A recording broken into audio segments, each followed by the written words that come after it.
नमस्कार दोस्तों, स्वागत है आप सभी लोगों का Sonu study classes YouTube channel. दोस्तों आज मैं आपसे लोगों को एनसीईआरटी बुक क्लास 11th इतिहास चैप्टर 1 समय की शुरुआत से प्रश्न उत्तर मैं आप लोगों को इस वीडियो में बताऊंगा। प्रश्न नंबर 1, संक्षेप में उत्तर दीजिए। प्रश्न नंबर 1, नीचे दिए गए सकारात्मक प्रतिपुष्टि व्यवस्था को दर्शाने वाले आरेख को देखिए। क्या आप उन निवेशों की सूची दे सकते हैं जो औजारों के निर्माण में सहायक हुए? औजारों के निर्माण से किन किन प्रक्रियाओं को बल मिला? मस्तिष्क के आकार और उसकी क्षमता में वृद्धि। औजार बनाना, औजारों के इस्तेमाल के लिए और बच्चों व चीज़ों को ले जाने के लिए हाथों का मुफ्त होना। आँखें से निगरानी, भोजन और शिकार की तलाश में लंबी दूरी तक चलना। सीधे खड़े होकर चलना। उत्तर सकारात्मक प्रतिपुष्टि व्यवस्था। नंबर 1, किसी बॉक्स विशेष की और इंगित तीर के निशान उन प्रभावों को बताते हैं जिनकी वजह से कोई विशेषता विकसित हुई। नंबर 2, किसी बॉक्स से दूर इंगित करने वाले तीर के निशान यह बताते हैं कि बॉक्स में बताए गए विकास क्रम ने अन्य प्रतिक्रियाओं को कैसे प्रभावित किया। प्रारंभिक मानव की प्रजाति को उनकी खोपड़ी के आकार व जबड़े की विशिष्टता के आधार पर बांटा गया है। यह विशेषताएं सकारात्मक प्रतिपुष्टि व्यवस्था अर्थात वांछित परिणाम प्राप्त होने से विकसित हुई होंगी। उपरोक्त सकारात्मक प्रतिपुष्टि व्यवस्था आरेख में औजारों के निर्माण में 4 महत्वपूर्ण बिंदु प्रदर्शित किए गए हैं। नंबर 1, मस्तिष्क के आकार और उसकी क्षमता में वृद्धि। नंबर 2, आँखों से निगरानी, भोजन और शिकार की तलाश में लंबी दूरी तक भ्रमण करना। नंबर 3, औजारों के इस्तेमाल के लिए हाथों का स्वतंत्र मुक्त होना। नंबर 4, औजार सीधे खड़े होकर चलना। औजार बनाने की कला सीखना मानव की एक महान उपलब्धि थी, जिसके साथ ही साथ अनेक प्रक्रियाओं को प्रोत्साहन मिला, जिससे अनेक लाभ हुए। नंबर 1, औजारों के निर्माण से आदि मानव भयानक जंगली जानवरों से अपनी रक्षा करने में समर्थ हो सका, अन्यथा वे जानवर उनका शिकार पहले ही कर पाते। नंबर 2, औजारों की सहायता से खेती करना व शिकार करना आसान हो गया। नंबर 3, औजारों के निर्माण के साथ ही साथ आदि मानव के पहनावे में सुधार हुआ और वह जानवरों की खाल को पहनने लगा। सुई का आविष्कार हुआ। निवास स्थान बनाने में औजारों ने महत्वपूर्ण भूमिका निभाई। नंबर 4, औजारों की सहायता से मनुष्य ने मिट्टी के बर्तन बनाना सीख लिया। औजारों के निर्माण की प्रक्रिया ने वास्तव में मानव के रहन सहन या खान पान के स्तर को ही एकदम बदल कर रख दिया। मानव द्वारा पत्थर के औजार बनाने व प्रयोग करने के प्राचीनतम साक्ष्य इथियोपिया और केन्या के पूरा स्थलों से प्राप्त हुई है। ऐसा माना जाता है कि पत्थर के औजार सर्वप्रथम ऑस्ट्रेलोपिथिकस मानव ने बनाए व प्रयोग किए होंगे। संभव है कि स्त्रियां अपने और अपने बच्चों के भोजन प्राप्त करने के लिए कुछ खास औजार बनाती और इस्तेमाल करती रही होगी। नंबर 2, मानव और लंगूर तथा वानरों जैसे स्तनपार्थियों के व्यवहार तथा शरीर संरचना में कुछ समानताएं पाई जाती हैं। इससे यह संकेत मिलता है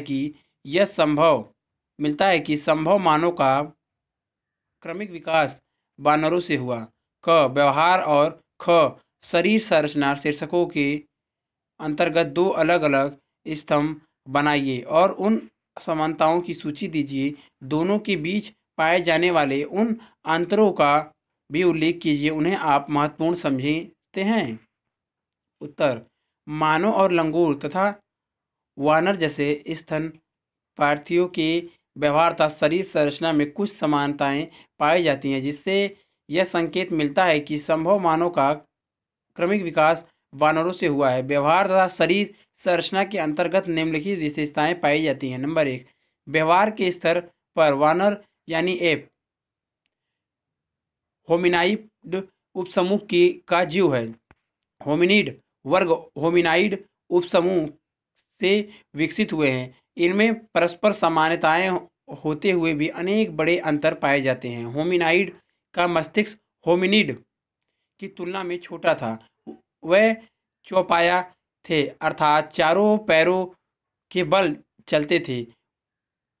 उनके शरीर का अग्रभाग व अगले दोनों पैर लचकदार होते थे। होमिनिड सीधे खड़े होकर दोनों पैरों पर चलते थे। होमिनिड के हाथों की बनावट विशेष प्रकार की थी, जिससे वे हथियार औजार बना व प्रयोग कर सकते थे। नंबर 2, शरीर संरचना के स्तर पर मानव के प्रारंभिक स्वरूपों के उनके लक्षणों आज भी विशेष हैं। मानव के खाद्य रूप में वानर के अनेक लक्षण बरकरार हैं, जैसे होमो की तुलना में मस्तिष्क की अपेक्षाकृत छोटा होना, पिछले दांत बड़े होना व हाथों की विशेष दक्षता से सीधे खड़े होकर चलने की क्षमता अधिक न थी, क्योंकि वह अपना अधिकांश समय पेड़ों पर गुजरता था। पेड़ों पर जीवन व्यतीत करने के कारण उनमें अनेक विशेषताएं आज भी मौजूद है, जैसे आगे के अंगों का लंबा होना, हाथ और पैरों की हड्डियां का मुड़ा होना और टखने के छोटे का घुमावदार होना। प्रारंभिक मानव की प्रजाति को उनकी खोपड़ी के आकार व जबड़े की विशिष्ट के आधार पर वर्गीकृत किया गया है। वानर, लंगूर व मानव आदि प्राइमेट उपसमूह के अंतर्गत आते हैं। शारीरिक स्तर पर समानताएं, दोनों ही प्राइमेट उपसमूह के जीव हैं। मानव, वानर व लंगूर तीनों के शरीर पर बाल होते हैं। बच्चे पैदा होने से पहले अपेक्षाकृत लंबे समय तक मादा के पेट में पलते हैं। मादाओं में बच्चे को दूध पिलाने के लिए स्तन ग्रंथियां होती हैं। इन प्राणियों के दांतों की बनावट भिन्न होती है। व्यवहारिक स्तर पर समानताएं, मानव व वानर अपने बच्चों को उठाकर चलते हैं। दूसरे जीवों की अपेक्षा समझने की शक्ति ज़्यादा होती है। अपने शरीर को परिस्थिति के अनुकूल बनाने में समर्थ होते हैं। मानव और वानर दोनों ही अपने पिछले पैरों पर खड़े हो सकते हैं। मानव व वानर के मध्य पाए जाने वाले अंतर, मानव अपने पैर पर ज़्यादा समय तक खड़ा हो सकता है, जबकि वानर ज़्यादा समय तक ऐसा नहीं कर सकता। मानव का मस्तिष्क आकार में बड़ा होता है, जबकि वानरों का जबड़ा काफ़ी लंबा होता है। मनुष्य में समझने की शक्ति ज़्यादा होती है, जबकि वानरों में अपेक्षाकृत समझने की शक्ति कम होती है। मानव 2 पैरों पर चलता है, जबकि वानर 4 पैरों से चलता है। प्रश्न नंबर 3, मानव उद्भव के क्षेत्रीय निरंतरता मॉडल के पक्ष में दिए गए तर्कों पर चर्चा कीजिए। क्या आपके विचार से यह मॉडल पुरातत्वीय साक्ष्य का युक्तियुक्त स्पष्टीकरण देता है? उत्तर, आधुनिक मानव का उद्भव कहाँ हुआ और उनकी उत्पत्ति का केंद्र कहाँ था, आज भी इसकी खोज करनी जटिल समस्या है। इस प्रश्न पर आज भी वाद विवाद जारी है, परंतु इस समस्या के संसाधन हेतु 2 मत उभरकर हमारे सामने आए हैं। चित्र आप देख लीजिए। यूरोप, अफ्रीका, एशिया प्रतिस्थापन मॉडल। यूरोप, अफ्रीका, एशिया क्षेत्रीय निरंतरता मॉडल। चित्र आप देख लीजिए।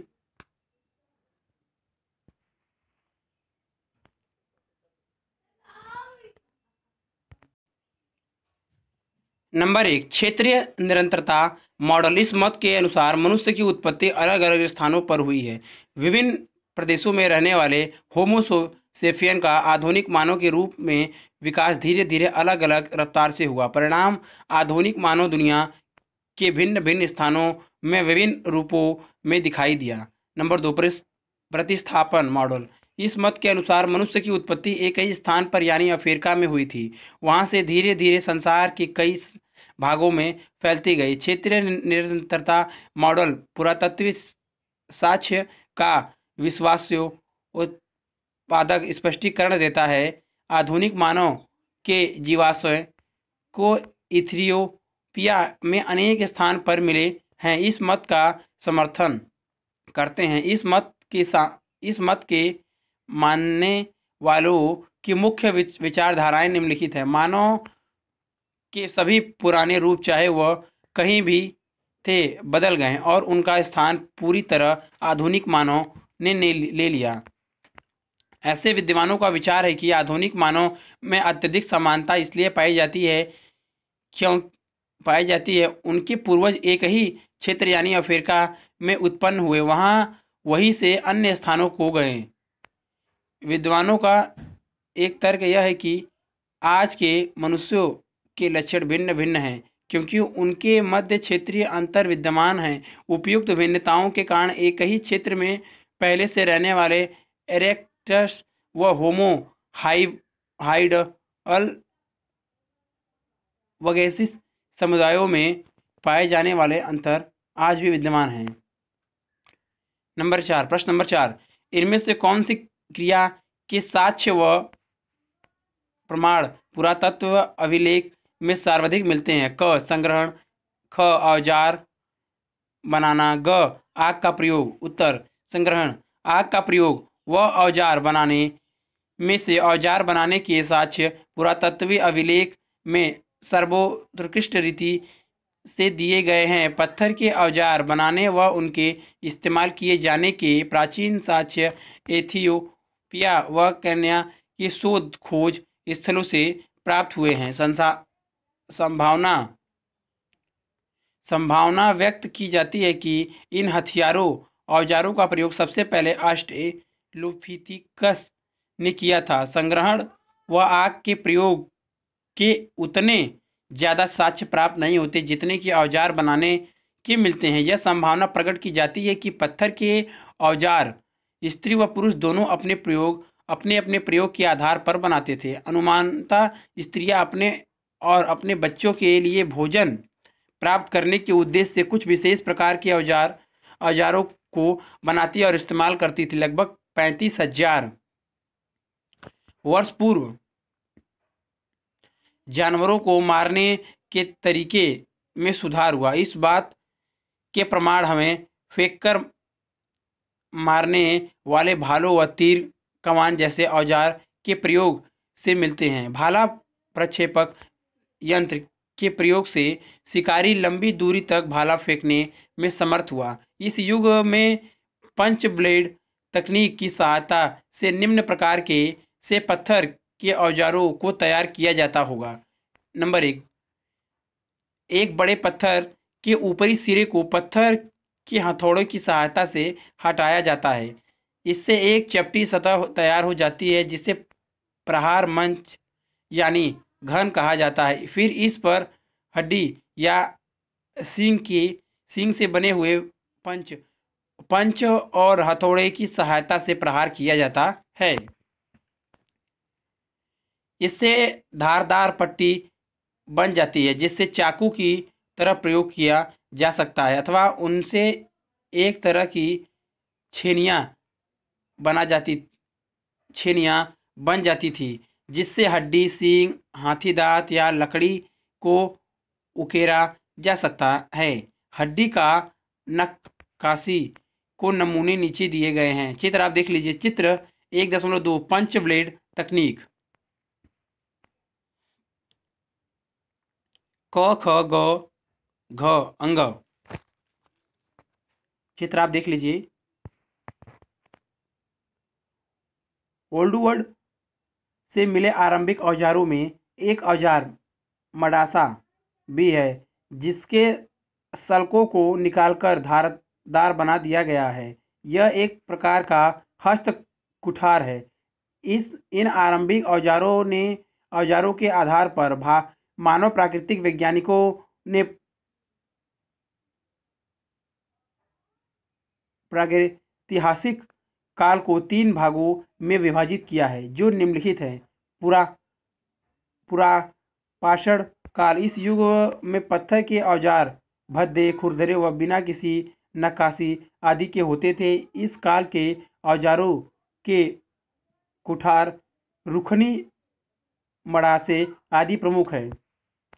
मध्य पाषाण काल, इस युग में पत्थर के औजारों का छोटे छोटे रूपों में प्रयोग किया जाने लगा था। लघु किस्म के औजारों को अश्म कहते थे। इस युग के औजारों में भाले व तीर, कमान आदि प्रमुख औजार हैं। नवपाषाण काल या उत्तर पाषाण काल, इस काल के औजार बड़े, साफ, अच्छी तरह से घिसे हुए और नक्काशीदार होते थे। इस युग में हड्डियों व पत्थरों को चिकना व साफ करके औजार बनाने की कला विकसित हो चुकी थी। हसिया इस युग का प्रमुख औजार है। संक्षेप में निबंध लिखिए। प्रश्न नंबर 5, भाषा के प्रयोग से क शिकार करने और ख आश्रय बनाने में काम में कितनी मदद मिली होगी, इस पर चर्चा कीजिए। इन क्रियाकलापों के लिए विचार संप्रेषण के अन्य किन तरीकों का इस्तेमाल किया जा सकता है? उत्तर, हम जानते हैं कि सभी जीवन प्रणालियों में मनुष्य ही एक ऐसा जीव है जो कि भाषा का प्रयोग करता है। भाषा यादृच्छिक ध्वनि प्रतीकों की व्यवस्था है जिसके माध्यम से सुनकर विचार विनिमय करता है। भाषा के विकास पर कई विद्वानों के मत अलग अलग हैं। उनकी मान्यताएं निम्नलिखित हैं। होमिनिड भाषा में हाव भाव या अंग विक्षेप, हाथों को हिलाना या संचालन शामिल था। उच्चरित भाषा से पूर्व गाने या गुनगुनाने जैसी मौखिक या अशाब्दिक संचार का प्रयोग होता था। मनुष्य की बोलने की क्षमता का विकास या आरंभ आहान या बुलाने की प्रक्रिया से हुआ, जैसा कि नर वानरों से प्राय देखा जाता है। उच्चरित भाषा यानी बोली जाने वाली भाषा की उत्पत्ति कब हुई, यह निष्कर्ष देना भी कठिन कार्य है। विद्वानों की ऐसी विचारधारा है कि होमो हैबिलिस के मस्तिष्क में कुछ विशेषताएं थी जिनके कारण वह बोलने में समर्थ हुआ होगा। इस प्रकार संभवतः भाषा का विकास 20 लाख वर्ष पूर्व हुआ। स्वर तंत्र के विकास लगभग 2 लाख वर्ष पूर्व और मस्तिष्क में हुए परिवर्तन से भाषा के विकसित होने में मदद मिली। भाषा और कला का संबंध घनिष्ठ है। भाषा के साथ साथ कला लगभग 40,000 से 35,000 वर्ष पूर्व विकसित हुई। कला व भाषा दोनों ही संप्रेषण अर्थात विचार भी व्यक्ति के सशक्त माध्यम हैं। फ्रांस में स्थित लेस्कॉल्स और सोवे की गुफाओं में व उत्तरी स्पेन में स्थित अल्टामिरा की गुफा में जानवरों की सैकड़ों चित्रकारियाँ पाई गई हैं जो कि 30,000 से 12,000 वर्ष पूर्व चित्रित की गई थी। इनमें गोरों, जंगली बैल, घोंघों, पहाड़ी साकिन, बकरों, हिरणों, मेमथों, गैंडों, शेरों, भालुओं, चीतों, लकड़बग्घों व उल्लुओं के चित्र प्रमुख हैं। प्रारंभिक मानव के जीवन में शिकार का ज़्यादा महत्व था। इसी कारण जानवरों की चित्रकारियाँ धार्मिक क्रियाओं, रस्मों और जादू टोनों से जुड़ी होती थी। ऐसा भी प्रतीत होता है कि चित्रकारी ऐसी रस्मों को अदा करने के लिए की जाती थी जिससे कि शिकार करने में सफलता प्राप्त हो। विद्वानों की यह भी मान्यता है कि यह गुफाएं ही प्रारंभिक मानव की आपस में मिलने की जगहें थी जहां वह छोटे छोटे समूह एक दूसरे से मिलते थे या एकत्रित होकर सामूहिक क्रियाकलाप करते थे। ऐसा भी जान पड़ता है कि इन गुफाओं में यह समूह मिलकर शिकार की योजना बनाते रहे हों, वह शिकार की तकनीक पर चर्चा करते रहे हों और यह चित्रकारियाँ आगामी पीढ़ियों को इन तकनीकों से ज्ञात प्राप्त करने के लिए बनाई गई हों। अतः कहा जा सकता है कि चित्रकारी विचार संप्रेषण का एक सशक्त माध्यम के रूप में प्रयोग हुआ है। प्रारंभिक समाज के बारे में जो विवरण दिया जाता है वह अधिकतम पुरातात्विक साक्ष्यों पर आधारित है। शिकार करने वाले व खाद्य सामग्री तलाशने व बटोरने वाले समाज आज भी विश्व के अनेक भागों में मौजूद है। उन समाजों में हादजा समूह प्रमुख है। कृषि के प्रारंभ के साथ साथ मानव ने अपनी झोपड़ियों को खेतों के पास बनाना शुरू कर दिया। आरंभ में मनुष्य लकड़ी व पत्तियों आदि की मदद से झोपड़ी बनाता था, किंतु बाद में वह कच्ची व पक्की ईंटों का प्रयोग घर बनाने में करने लगा था। प्राचीन झोपड़ियों के अवशेष रिवटजरलैंड की एक झील में 1854 में मौजूद पाए गए। स्थानीय निवास स्थान बनाना मानव की महान उपलब्धि थी और यह सब भाषा के विकास के बिना असंभव था, किंतु भाषा ने इन सब क्रियाओं को संभव बना दिया। प्रारंभ में मानव निसंदेह बहुत कम ध्वनियों का प्रयोग करता होगा, लेकिन यह ध्वनियाँ ही आगे चलकर भाषा के रूप में विकसित हो गई होंगी। अतः भाषा का विकास आधुनिक मानव के विकास का दिलचस्प पहलू है। प्रश्न नंबर 6, अध्याय के अंत में दिए गए कालानुक्रम में से किन्हीं दो घटनाओं को सुनिए और यह बताइए कि इसका क्या महत्व है। उत्तर, कालानुक्रम एक में से दो घटनाओं का विवरण निम्नलिखित है। नंबर 1, आस्ट्रेलोपिथिकस शब्द की उत्पत्ति लैटिन भाषा के आस्टर अर्थात दक्षिणी और यूनानी भाषा के शब्द पिथिकस यानी वानर से मिलकर हुई है। ऑस्ट्रेलोपिथिकस प्रारंभिक रूप में वानर के अनेक लक्षण मौजूद थे।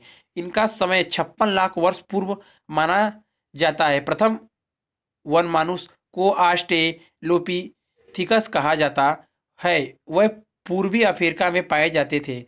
वह मनुष्य की तरह खड़े हो सकते थे। वह पत्थर के औजारों का प्रयोग व पशु जीवन व्यतीत करते थे। वह जंगली कीड़ों मकोड़े भी खाते थे। नंबर 2, होमो शब्द लैटिन भाषा का है। इसका अर्थ है मानव। होमो के अंतर्गत स्त्री व पुरुष दोनों आते हैं। वैज्ञानिकों ने होमो की अनेक प्रजातियों को उनकी विशिष्टताओं के आधार पर विभाजित किया है, जो कि निम्नलिखित है। नंबर 1, होमो हैबिलिस औजार बनाने वाला मानव। ख, होमो एरेक्टर सीधे खड़े होकर चलने वाला मानव। ग, होमो सेपियन चिंतनशील प्राज्ञ या आधुनिक मानव। होमो हैबिलिस के जीवाश्य इथियोपिया में ओमो और तंजानिया में ओल्डुवई गोर्ज से प्राप्त हुई है। होमो एरेक्टस के जीवाश्म अफ्रीका के कुबीफोरा तथा पश्चिमी तुकन तथा केन्या और जावा के मोड़ जोतकर्ता तथा संगेरन में पाए गए थे। होमो सेपियन जो कि आधुनिक मानव कहलाता है, चिंतनशील या प्राज्ञ प्राणी है। होमो सेपियन 1.9 लाख वर्ष से 1.6 लाख वर्ष पूर्व के हैं। कालानुक्रम दो में से दो घटनाओं का विवरण निम्नलिखित है। नंबर 1, दफनाने की प्रथा का प्रथम साक्ष्य। दफनाने की प्रथा का प्रथम साक्ष्य हमें 3 लाख वर्ष पूर्व प्राप्त होता है। कुछ रीतियों से यह पता चलता है कि निएंडरथलेसिस काल के कब्रिस्तान के स्थल पर की गई खोजों से ऐसा भी ज्ञान होता है कि वह मृतक शरीर को रंगों से सजाते थे। वह सादर धार्मिक कारणों या सुंदरता के लिए ऐसा करते थे। वह प्रथम मनुष्य थे जो मृत्यु के पश्चात जीवन के संबंध में सोचते थे। नंबर 2, निएंडरस्थल मानवों का लोप। निएंडरस्थल मनुष्य लगभग 130 से 35 वर्ष पूर्व तक यूरोप और पश्चिम एवं मध्य एशिया में रहते थे, लेकिन 35,000 वर्ष पूर्व वे अचानक लुप्त हो गए। निएंडरस्थल मानव के लुप्त होने के बारे में विभिन्न वैज्ञानिकों ने अलग अलग विचार हैं। उनकी विचारधाराएं निम्नवत है। नंबर 1, निएंडरस्थल मानव होमो सेपियंस द्वारा मार दिए गए हैं। ख,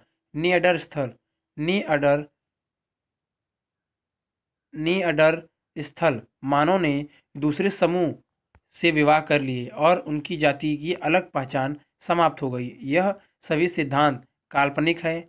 कोई भी विद्वान निश्चय से यह नहीं कह सकता है कि यह जाति कब और क्यों समाप्त हो गई। अगर वीडियो अच्छी लगी तो वीडियो को लाइक करें, शेयर करें, कमेंट करें और नेक्स्ट वीडियो के लिए चैनल को सब्सक्राइब जरूर करें। Thank you for watching.